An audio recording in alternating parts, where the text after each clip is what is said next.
Welcome to Passportal training.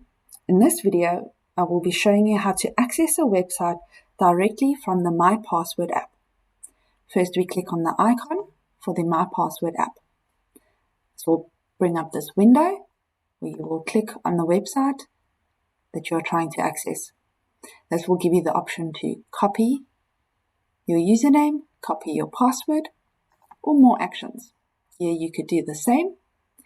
Launch your URL, view your password, edit your password, or disable your password. We will launch our URL. Here we will click on Login.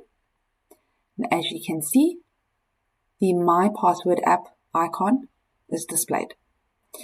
Our information has already been entered because we have launched it directly from the My Password app. Here we will successfully log in to the account.